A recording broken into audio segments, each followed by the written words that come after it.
It's the action point, no relaxing. Straight from off the rails with your host, Mr. Patrick. Show we attack, then defend and react. Calculate the damage, then resolve in a snap. Facts with this here and ember blade, leave no witnesses. I just close the combat chain and we winning this. Listen, this a blaze, we ain't going scar for scar. And I'm feeling like a hero, we ain't going card for card. It's the action point, no relaxing. Hello, everyone, and welcome to the Action Point. I'm your host, Patrick Shaw. We've got a fresh new panel of flesh and blood personalities, and I've got the oven preheated and ready for some hot takes. Before we get started, let's meet our panel.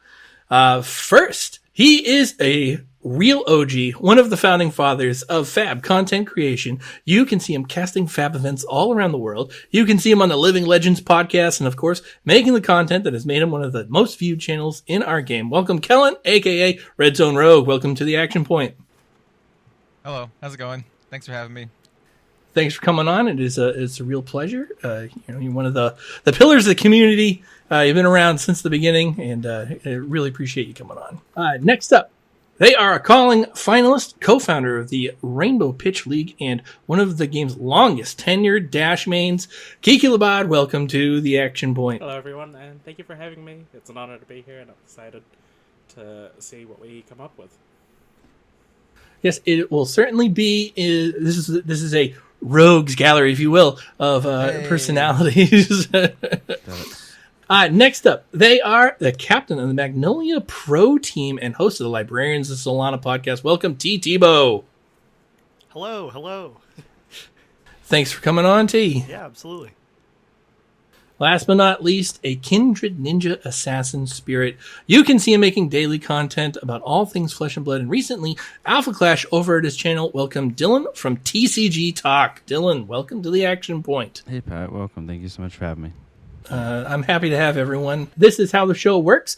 I'm going to ask the panel a series of questions. For each question, they have up to 90 seconds to give me their opinion on the topic. I'll give them a cue when they're getting close, and at 90 seconds, I will cut them off. We'll go around the Imperial Warhorn, and when the last person is finished, we'll have an opportunity for additional comments or rebuttals, and then we'll move on to the next one. I'll give a point to whoever provides what I think is the best answer to each question, and the person with the most points at the end will have a couple minutes of a completely open platform and can talk about whatever they want before we wrap things up. All right, question number 1. People attending pre-releases may have noticed a few things about what's in their packs.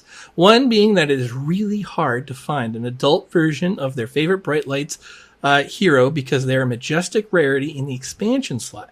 You may have also have opened a Cold Foil Evo equipment and been happy, but noticed that the Marvel symbol was on it, which is a much tamer in its marveling than, say, the Dragons of Uprising, Codexes of Outsiders, or Heralds from Dusk Till Dawn. Starting with Kellen, what is your take on these new quirks of Bright Lights packs?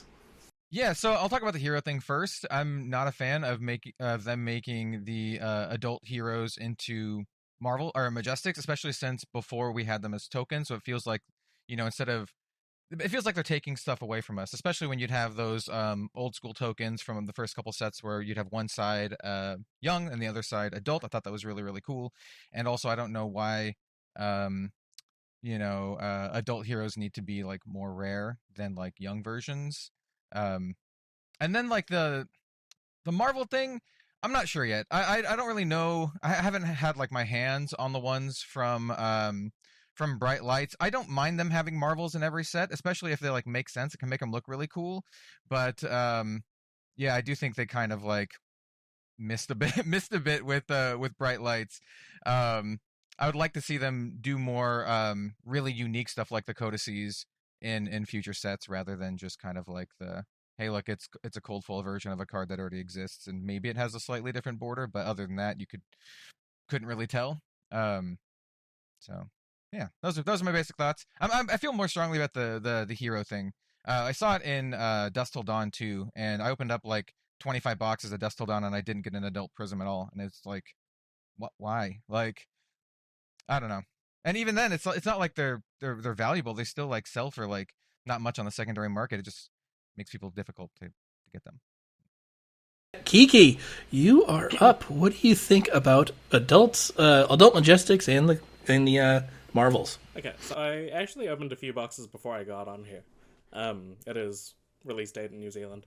And I didn't get any of the adult heroes, which is kind of disappointing for me. I kind of agree, like, they should be accessible. Somebody did tell me, though, that they don't affect the print run for the rest of the expansion Majestics, so, like, you'll still get the same number of those. So at the very least, it doesn't take away from that. In terms of the pack structure with, like, the expansion cards, including the legendaries, I kind of like that from a limited perspective in the sense that it means that no one's going to have that advantage of, hey, I opened a legendary, my equipment is just much better than yours, which is kind of neat. Now, in regards to the Marvels, they are kind of underwhelming. I do kind of like normal cold foils generally more than anything else, so I usually do err on the side of subtlety as my, like, kind of flex.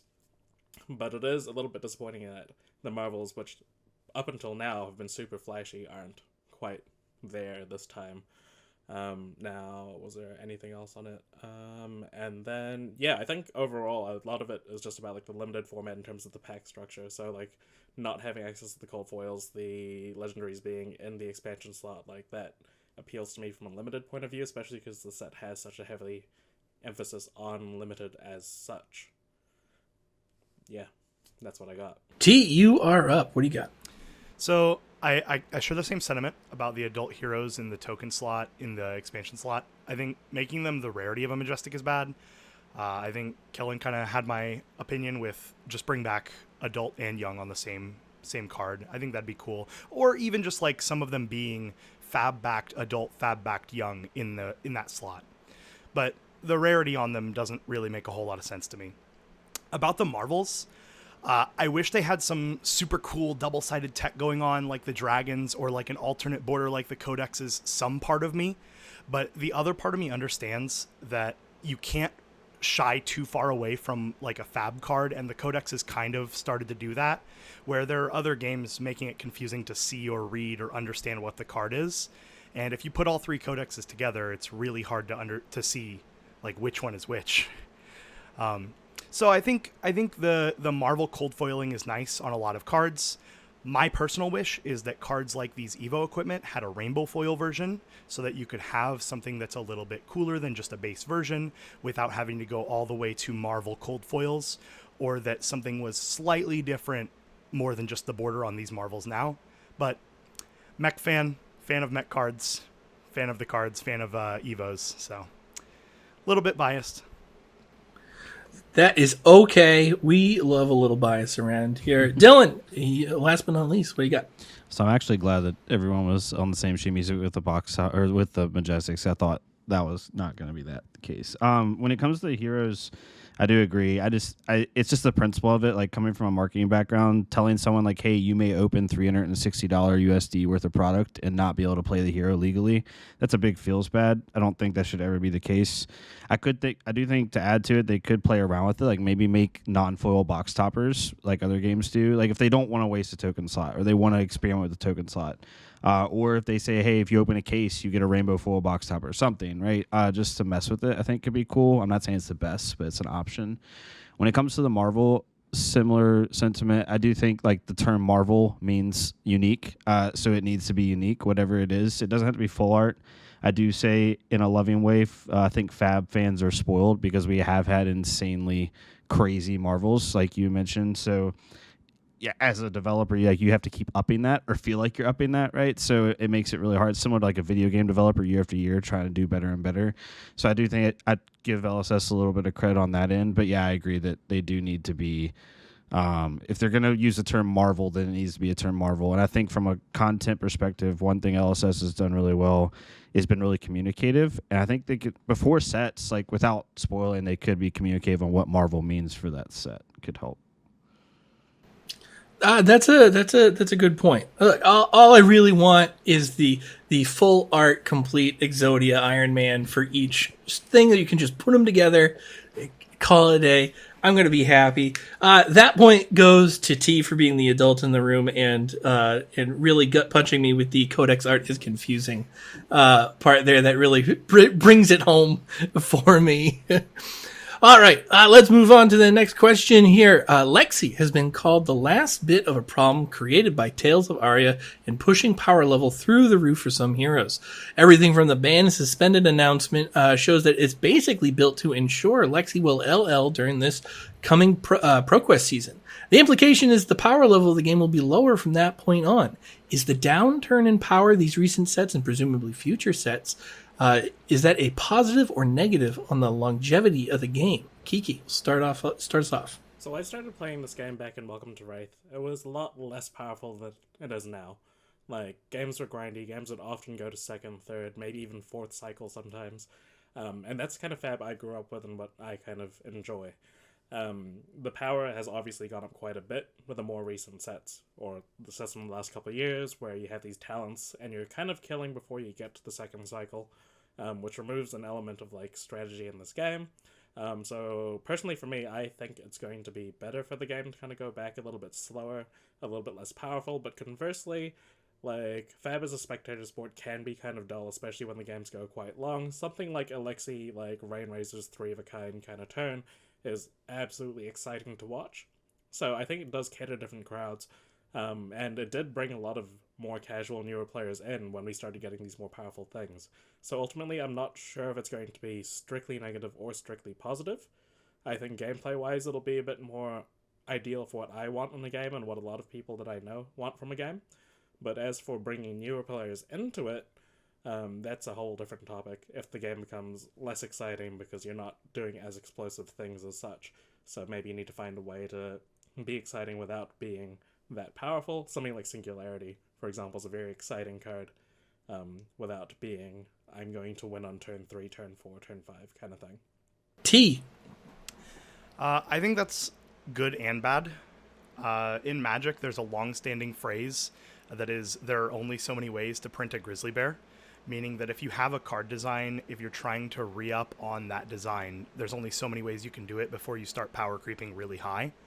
I think one of the hardest jobs for game development is to backtrack a power crept game, and now is the moment that we're starting to see that in Flesh and Blood the most.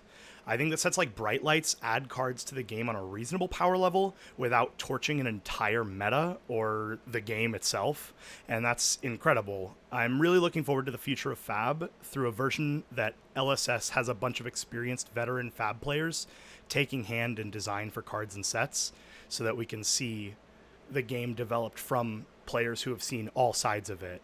The most powerful, maybe a little bit scaled back in power. So I think this is a good thing and a bad thing potentially. It just ultimately depends on how LSS handles it for sets going forward. You'll have a little bit of dull moment, and that's the bad, but if it gets resolved positively, then that's the great, and it's well worth it. Dylan, what do you think about the power level here? So I like where the power level is going. To give context to, I came into the game right before Monarch dropped, so I came in right when Chain was being Chain. And I agree with Kiki's points on players need to feel powerful, and Flesh and Blood's biggest strength is also its most horrible weakness is incremental value. There is in my opinion, there's less, all right, from an outside perspective, there's less design space, and they're going to have to get super creative in the long run to be able to keep the game interesting and exciting because those incremental values are so minute. But I do tend to like how they've gone down. I think they've gone down, honestly, since Outsiders, like when we got Redback Shroud and Flick Knives, like all these other legendaries. I remember even on my content, people were like, this legendary sucks. And I'm like, no, it's just not Tunic. And it's not, these crazy things you're used to seeing. So I like where it's going. It's just an old thought versus a new thought. I do think players want to feel powerful in their game. And I like that they're getting casual players into the game because I've had so many people come up to me like, I'm like, have you ever played this before? And they say no. And I'm like, why? And they're like, it's just so daunting. It seems, so serious and so, hard. So I do want them to be able to print things where players feel like they're having fun. Another way they could do that is stuff like the Tolarian Community College Kit, being able to give players just fun ways to play, right? And then keep the competitive at the competitive incremental value stage and not have to worry about, keeping that swingy, I guess is the best way to put it. Mr. Rogue. All right, so I go off the rails a little bit here. Go for it. I do agree with most of what y'all are saying, but I think it's a really nuanced question, and I could probably talk about it for like 40 minutes. So I think design philosophy has changed quite a bit since Brian Gottlieb has started designing for Flesh and Blood, and he's talked about it several times in like posts and interviews where he really feels that Flesh and Blood players really aren't ready for the level of variance that they're going to be bringing into Flesh and Blood, and I think that is a hint for things to come. I think things are going to be consistently less powerful, but more power and variance. And you can see stuff like that with our, Techlo Daddy here, where like once you can do it, he's really, really powerful, and he has like these big splashy moments. And I think that's something that Flesh and Blood was kind of missing from a viewer perspective for a while, where Flesh and Blood does have like this chip incremental value, 1 damage here, 1 damage there, block, block, block. Doesn't really have these giant splashy moments that like other games like Magic does. I mean, it had some, here and there, but not as much. And I think they're leaning more into that going forward. Currently, I think we will still have some very powerful heroes post Lexi. We have like, Icelander and Dromai. And I think Dromai is like kind of insanely powerful compared to a lot of the other heroes in the game. But I think it's a really interesting thing. And I think we're going to see more of this kind of design philosophy going forward. And another side note, I do know that Brian Gottlieb was disappointed in the power level of Prism in particular. So I think that could have been a thing where they had intended Prism to be a little bit more powerful than she ended up being. So yeah, I think it's just a situation where we just need to keep an eye on the new like design team, because I think it's mostly just James and Brian right now. And then there's like the whole development team hammering out all the mechanics. So that's all I have to say without talking about 40 minutes about it. Yeah. I guess for a Magic comparison, is a Homeland set either has that already happened with Dusk Till Dawn, or is that needed, or are we worried that something like that might come around? As someone who actually played Magic back then, because I'm much older than I look, we do not want a Homeland set. People will not buy. I'm young and I don't even know what that is. People will not buy the game. It will be bad. LSS will be very sad because like no one's gonna buy the packs. It is kind of funny though, because like in Magic there was Chronicles that like almost killed the game, and in Fab Chronicles like revived the game or made the game a lot more popular. Yeah. So maybe a Homeland set wouldn't have the same impact in Fab that it would in Magic. I don't know. It's tough to say. If I can add 1 point to Pat, I think also Go for it. Them saying that they're not going to be doing supplemental sets anymore, and that in my opinion, I think they're going to go more class specific with their sets. That might change the power level too, because if we go just mech and then we do just assassin and then you do whatever the case may be, I don't know how crazy they'll get with it, but that could also affect power level, because I think the last point I'll make is they're going to make it more siloed. Like you're going to be playing your class. You're not going to have these generic snatch and sink belows in every deck and sigils. So I think that might affect power level too. Two quick things. I agree. I think there should be less powerful generics just in general, but just to do a small correction, they haven't said that they will not be making supplemental sets, period. It's just that they're going to be doing much less of them going forward and focusing more on... Because when I had Brian on Living Legends last, they just said, hey, we want to make it so we can do whatever we want. So if they feel like a supplemental set could be good for the game, then they're going to do it. Okay. But, yeah. That's fair. That one's going to go to Kiki, because a lot of people grew up playing Flesh and Blood with a single cycle, and I don't think people were ready for Oldham, and they're still not ready for second, let alone third and fourth cycles. That is probably coming out. I'm a consumer. Don't make me do that. Yeah, last ditch effort. Hey, it's staple assassin card. It's a thing. I need a tree somewhere in my background. All right, on to the next one here. LSS has always had a strong stance about playing the game in the Flesh and Blood. During the pandemic, remote webcam play became the primary way the game was played, and that evolved into several community-made testing platforms, the most recent being DraftFab that was recently shut down by LSS. Is there a compromise to be made with LSS and players where remote play in its various mediums are sometimes the only way they can play the game? T, start us off. So I've actually had discussions about this before with my friend Casey, who is a player that top-aided one of the first callings, the Calling Austin back in 2019. They were telling me a story about how the first ever RTN was meant to be played on Tabletop Simulator, and it was officiated by LSS through a company called Metrics Events, I believe. But the event was canceled like 12 hours before it started because there was an exploit that was found on Tabletop. And it was supposed to have like coverage and everything from LSS. And I think that more than shows that LSS is willing to have these widened opportunities for play. I think Draft Fab in particular could be shut down, like, because it's a negative effect on LGSs, possibly. LGSs that carry product for Fab and can't fire a local draft can have like this negative connotation that Fab isn't the game for their store or that it's not good in the area. So shutting down something like Draft Fab can regrow local scenes and get more people back into the store, which is the original intention of LSS. But there are mediums like Talishar, Tabletop, everything that allow people to play and test online still have meaningful games. I think this move in particular is just to get more people back into their LGSs, drum up more of a player base. Dylan, what do you got? Yeah, so this situation is really interesting because I came from two completely different worlds when it came to player. I originally started playing the game when I lived in North Carolina when I was getting out of the military, and we couldn't get an Eventifier. No chance. The most we ever had at my store was 4, and we were the only store within 80 miles that carried Flesh and Blood. Now I live in Dallas, Texas, where you can get in 20 armories in a week, and we have Brody Spurlock here, Brand Pat. Like, it's just insane. So I've seen both sides of the coin. I think Draft Fab was an issue because, at least from my perspective, LSS has wanted draft to be like on the fly, less preparation, the way they've done, like what print runs they've used at big tournaments, how they've shuffled packs. And I think that they're trying there's the PR marketing side to this. They want that mode to also be as like on the fly as possible. So I think that's why they, in quote targeted that platform. But to answer the general question, I think online play is good for the game. I can tell you right now, as a working, person with a partner and dogs and everything else, like, it's really nice to be able to play online in some form or fashion. So I hope that never gets lost, because there are some people who just can't make it out to armories. But I do think that there are certain elements of the game they want to keep on the fly and in person at the very core, and so that's the action they took. But that's a complete outside perspective. All right, Mr. Rogue, what do you got? Yeah, I don't have as much to say about this one. I mean, like, regardless of philosophy, this kind of stuff is going to happen. Like, there's always going to be some sort of digital way to test and play the game, and it's been like this in trading card games for a very, very long time. There's like cockatrice, and it's just going to happen. And LSS as a company can't really clamp down on literally everything, or else they'll be seen as like draconian.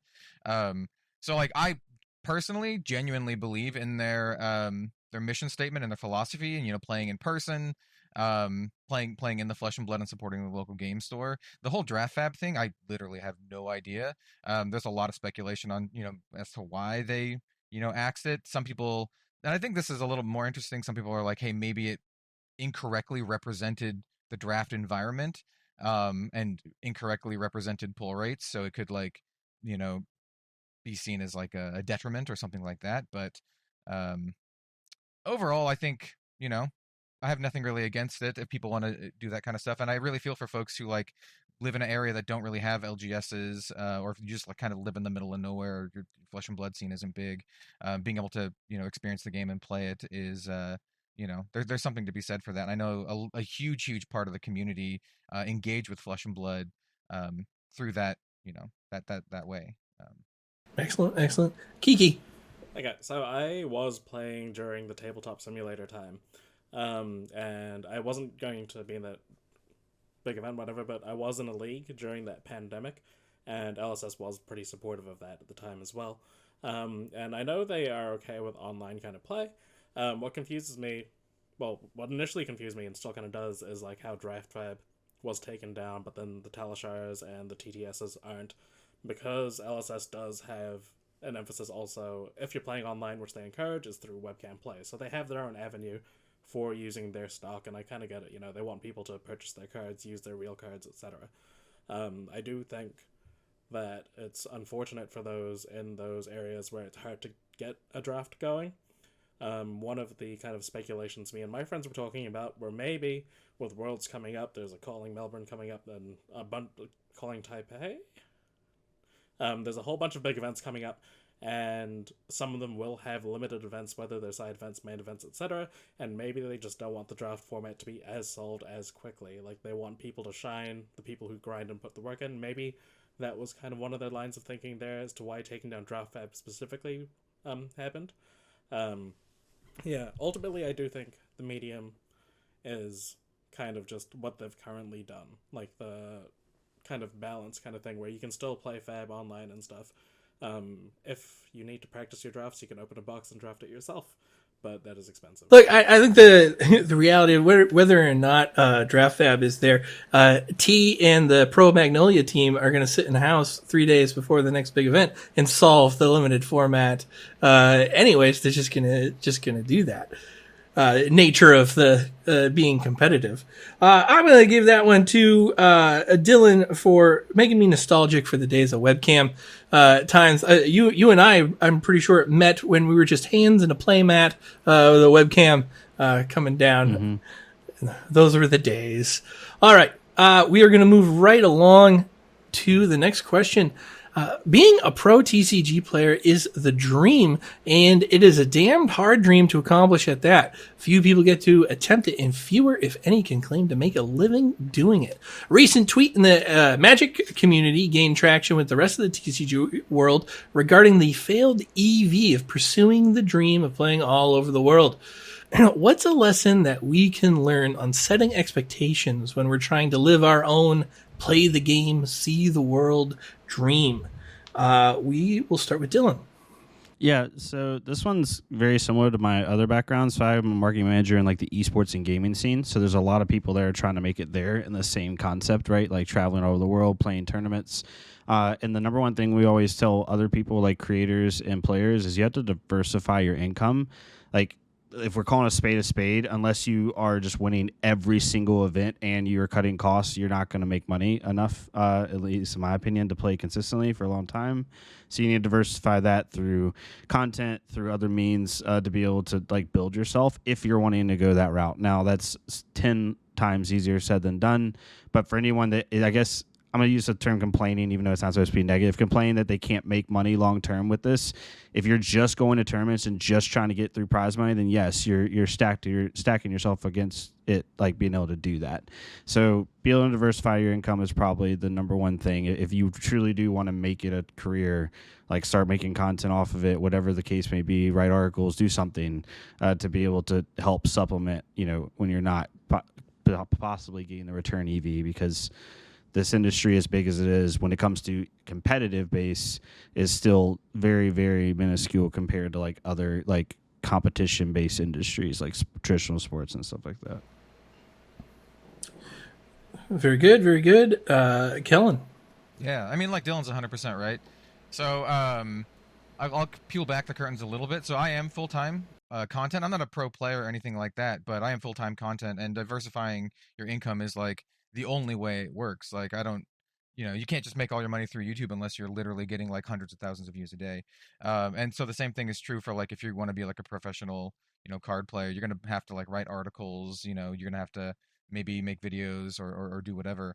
I will also say that like the whole like play the game, see the world thing is kind of like a, what's the right word for it? It is kind of, I don't want to say like a naive dream, but man, it's really expensive. I can tell you, going to all these events, it's really, really expensive. And for me, like, it's really, really hard for me to go to an event and without like working it. It's really difficult for me to just like go to an event for fun, because you have to factor in like plane tickets, food, just everything that goes into it. And it's just like it's an absolute money pit. And the only people breaking even are people like getting in top 8, right? Like, you're gonna have to win $1,000+ to like even pay for your plane ticket in your room for the weekend. And so personally, from on my side of things, like if I'm not working an event, if I'm not doing casting or coverage or got invited, then it's like very, very hard to justify. And if you're one of those players playing in the event, it's even more difficult, because then you also have to win. Thank you, Kellen. We're gonna move to Kiki now. Okay, so as a kid, I always wanted to be like a pro card game player. Like, I always saw the people playing in Pro Tours and stuff, and I was like, I want that to be me. As I've kind of grown up, I've realized just how difficult it is, just how much work you have to put in, and just how expensive it is. And like, the grind towards that personally ground me down and kind of burnt me out to the point where I kind of realized that, hey, this is a hobby, this is for fun. Like, I still want to do these things without feeling like it's putting a pressure on me. So I guess like the main lesson I kind of took away from this experience was like changing my expectations, setting realistic goals, and not losing fact that this is a game. Like, we do this for fun. Like, I do want to travel, and I have traveled. I've top 8'd a calling. I've went to Worlds.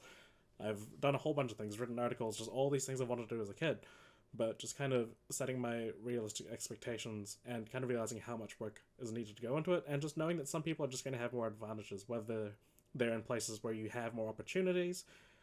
Like in the States, for example, y'all will have a lot more events than there is in New Zealand nowadays, and it's also a lot cheaper to travel around the States than it is to get to California from New Zealand. So ultimately, it just kind of came down to that, knowing what is actually possible for me, and still just trying to enjoy the game for what it is, taking opportunities where I can, and not beating myself up about it. Like, we do this for fun. That we do. All right, T, wrap us up. So I actually have a story about this. I saw that thread, and I almost typed like an entire Google document to reply, and then I just stopped, and I'm really glad that this question was here. Because right before the pandemic hit, I actually quit my full-time job to play Magic as a full-time job. And between winnings from those events and sales and writing articles and doing a Patreon and everything, I was supporting myself financially. But then the pandemic hit and deleted all that progress. And so it's important to think about how all of that can just be gone if a game takes a different direction, or if something shuts down those events. Anything could happen for looking at this as a career. Games have changed, too, since coming back to the public. Flesh and Blood does a stupendous job of supporting their players at large events in meaningful ways, like gold colds that cost them next to nothing to produce but help supplement income and prizes for these big events. But it's super important to not get caught up in expecting to solely play a game as your only source of income. It's incredibly mentally taxing if you miss on an event that was money you were anticipating to win, or lose a match that costs you $1,000 because it takes you down a prize tier. You can easily be too focused on winning for the money and not winning for the fun, just like Kiki said.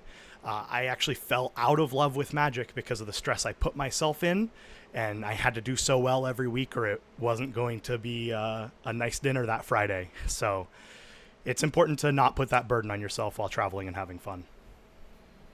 Very true, very true. I find that the EV is especially low when you grind really hard but still suck, which is my problem. I can't seem to get into the winners bracket. But I keep spending money trying. I don't know what it is. T, you're definitely gonna take that one. That is a good answer going there. All right. We are rounding the bases to home plate here. We've got one more question here, and it is the hardest one of them all. Of course it is. All right. Tulare Community College and LSS have introduced Around the Table, an entry-level UPF product that looks great for bringing new players into the game. The world is our oyster, and we can get any 3 people in the world at a single table and teach them how to play some Flesh and Blood. If you could bring anyone to the table, who are the 3 people you would choose to sit with you? Red Zone Rogue, start us off. Oh no, you picked me first. This is the one that I was like, I'm not entirely sure, because to be completely honest, most of the people that I would already play, and I've already become friends with them. So like people would be stuff like the professor, or even other like content creator friends in the card gaming, like Pleasant Kenobi, who also plays Flesh and Blood a little bit. I mean, to be completely honest, on like a really personal level, not on like the really big scale level, it would just be like some of my local friends here, people that I knew who from my previous job before I went full-time content, who just didn't really get into card games, who played Dungeons and Dragons and stuff like that, who I know would really love Flesh and Blood. Those are the kind of people who I'd want to teach and learn, teach how to play Flesh and Blood, because I think those kind of people would really, really enjoy a lot of like the hero-based aspects of it, especially since the game doesn't really play much like other like unit-based card games. It's significantly different. So I guess my answer is more general, and that would be just like, non-card game players, people who are into like TTRPGs, like Dungeons and Dragons and that kind of stuff. If you want like the celebrity names, I'm not sure. to be completely That's okay. honest, That's okay. No pressure. No pressure. Hey, that's all. At some point, when you start meeting a lot of people, you just realize everyone's just a person, and everyone's just kind of cool. So, yeah. Love the attitude. All right, Kiki. Okay, so I picked 3 people that I've never met, but I would love to meet, so that's kind of an excuse. But I also kind of like based it off like their energies in public. Kind of like I kind of tried to pick celebrities as such that I think would enjoy the game and bring a positive, fun vibe to it. and then I kind of brought it to 3 important aspects of my life as well. So the first one is I'm a big fan of professional wrestling, and I would pick Kenny Omega from AEW to be my first pick. He's a massive nerd, and like he loves fighting games, and like I think he'd get really into it. He's a really smart guy.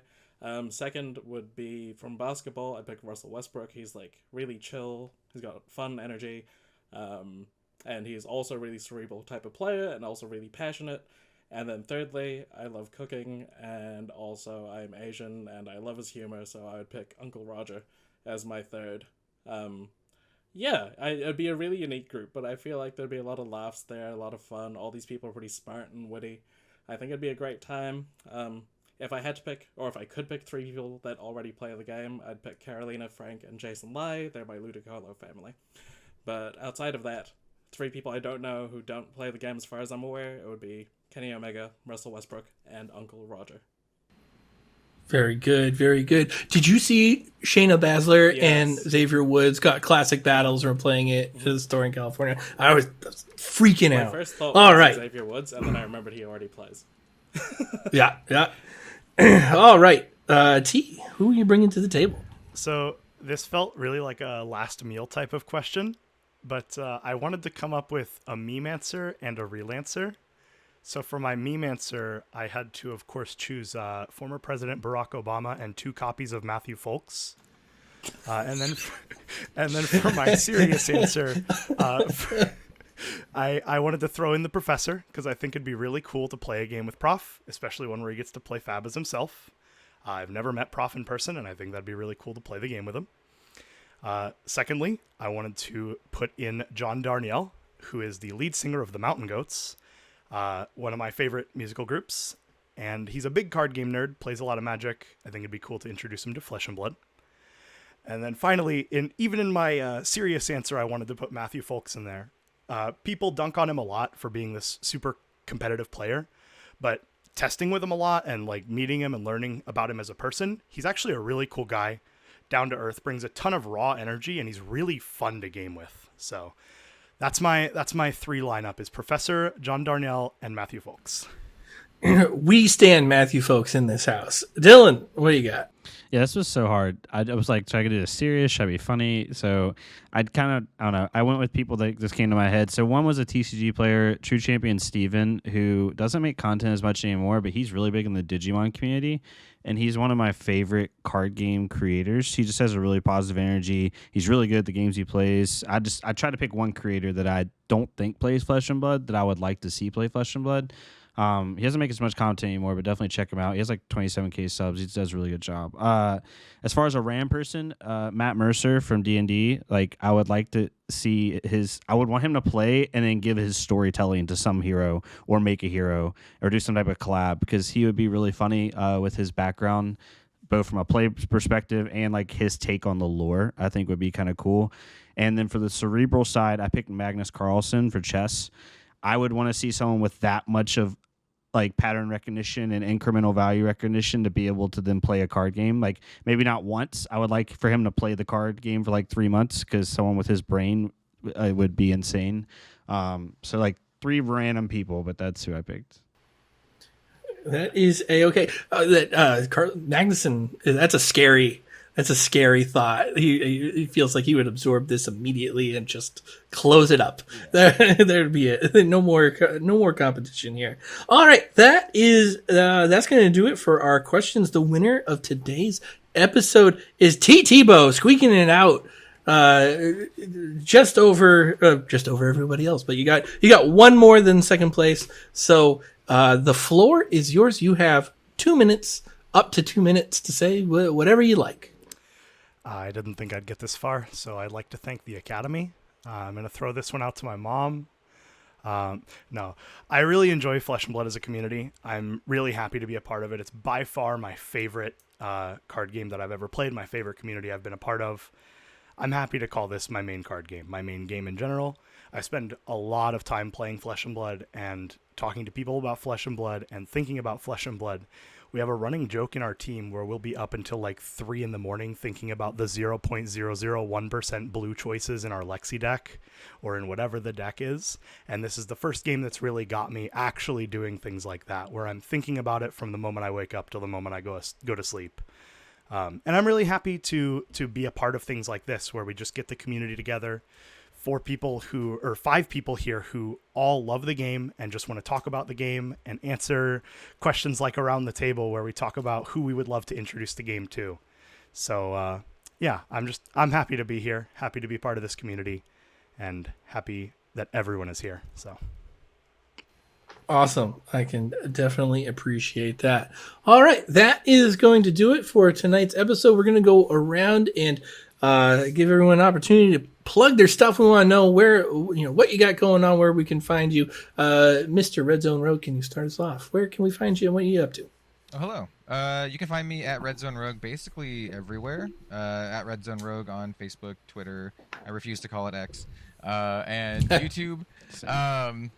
And I also have an Instagram and stuff. I don't really check it all that much. If you want to contact me, mostly just through Twitter or on YouTube. I mostly cover Flesh and Blood, but I'm currently playing like 5 card games right now. Yeah, I just really love card games, and yep, that's me.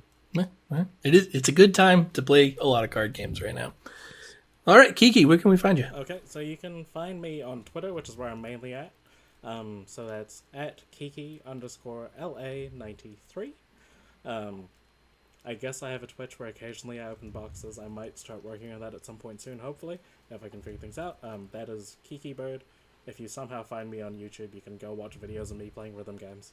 But I won't put that out there. That's up for you to find. But yeah, you can find me at Twitter at Kiki_LA93. Excellent. Tee Thebeau, where can we find you? You can find me on Twitter at TEECG Gaming, TCG Gaming.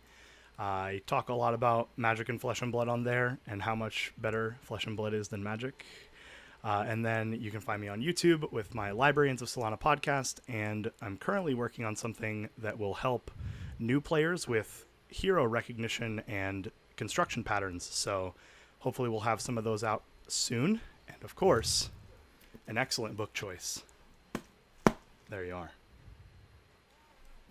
All right, excellent. And Dylan, where can we find you? Twitter, it's TCG_talk, and then same thing with YouTube, it's just TCG Talk YouTube. There's the 2 main places I'll hang out. Twitter, you'll see me ranting about card games, and then also esports stuff, totally out of left field, and then YouTube, mainly cover Flesh and Blood, a little bit of Alpha Clash lately, and then Red Zone Rogue is, I swear, trying to get me into every other card game right now. But been getting into some other stuff, so it's been really fun. Yeah. All right. Thanks again, everyone, for joining me on tonight's episode.